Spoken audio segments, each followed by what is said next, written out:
Chả ní cái chi video mới tiết để pênh tầm đó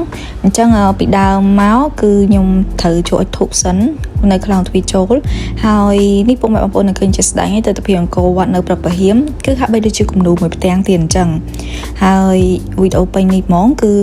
មានតាំងពីប្រហៀមប្រឡំរហូតដល់ថ្ងៃរះចប់ចាំងចំណាហើយក៏ឆ្លៀតថតខ្លួនឯងតិចទៅព្រោះអត់ងាយបានទៅដល់សម្រាប់ខ្ញុំគឺអត់ងាយដល់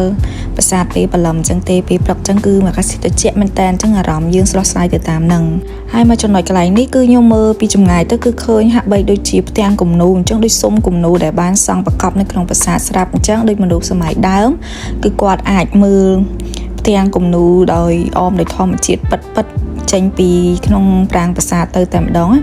ហើយដូចពុកម៉ែបងប្អូនបានឃើញវីដេអូហ្នឹងហើយគឺដូចគូគំនូរដែលមានព្រៃព្រឹក្សាអមនៅនឹងផ្លូវអញ្ចឹងខ្ញុំក៏ឆ្លៀតដើរចំណុចកន្លែងហ្នឹងថតបន្តិចទៅហើយចំពេលនេះគឺស្លឹកឈើជ្រុះទៅដល់កន្លែងណាក៏មានស្លឹកឈើជ្រុះ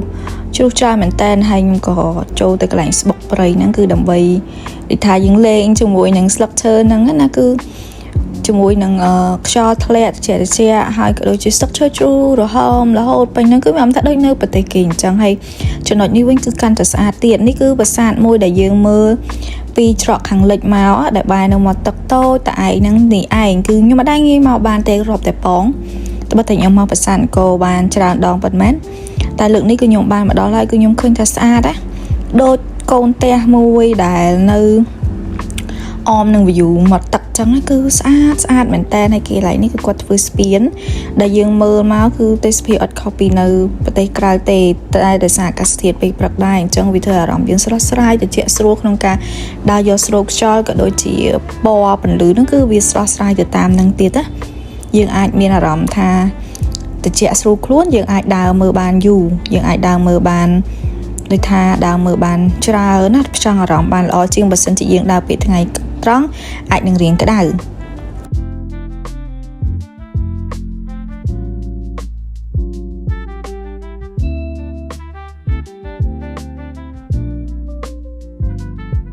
បន្តមកទៀតគឺខ្ញុំចេញទៅហូបបាយព្រឹកចាដោយសារយើងក្រោកហ្នឹងគឺព្រឹកមែនតែម្ដងហើយនេះម៉ោង 10 ជាងហើយគឺខ្ញុំចេញទៅរកបាយព្រឹកហើយបាយព្រឹកនេះគឺយើងហូបនៅភោជនីយដ្ឋានតាកែវប្រាសាទតាកែវគឺនៅជិតនៅដូចគ្នាដែលស្តៀងទៅនឹងប្រាសាទផ្សេងដែរតែខ្ញុំអត់ដែលបានមើលទេក្រោយពីទទួលទានបាយព្រឹកនៅភោជនីយដ្ឋានតាកែវហើយក៏មកមើលប្រាសាទតាព្រំអញ្ចឹងខ្ញុំគិតថាប្រាសាទក្រោយអាចទៅជើងក្រោយខ្ញុំនឹងមើលតាកែវមើលមន្ទីរក្តីមើលផ្សេងទៀតណាភិមានកាយក៏ខ្ញុំអត់បានឡើងដល់ដែរហើយចំណុចតាក់ទាញនៅខាងតាព្រំជាទូទៅគឺខ្ញុំចាប់អារម្មណ៍ថាដើមឈើទេខ្ញុំមានអារម្មណ៍ថាដើមឈើគឺពណ៌ទឹកប្រាក់ដូចដោះដើមឈើដូចចំការដើមឈើប្រាក់ដើមឈើហ្នឹងគឺមានពន្លឺមើលពណ៌សម្រាប់ខ្ញុំគឺមើលពណ៌ឃើញប្រាក់ចាហើយដើមឈើធំដែលដោះនិយាយទៅគឺតាំងគឺស្ងាត់សរសើរមែនតើហើយអាចថាការរលំនៃប្រាសាទនេះគឺមិនត្រឹមតែជាការទន្ទ្រាននៃដើមឈើឬមួយក៏អីទេក៏អាចថាមកពីប្រវត្តិសាស្ត្រយើងមានសង្គ្រាមផ្សេងកន្លងមកមុនពេលដែលចាប់កាប់ឆ្ការរកឃើញប្រាសាទអង្គរនឹងដែរវាយូរឆ្នាំមកទៅហើយណា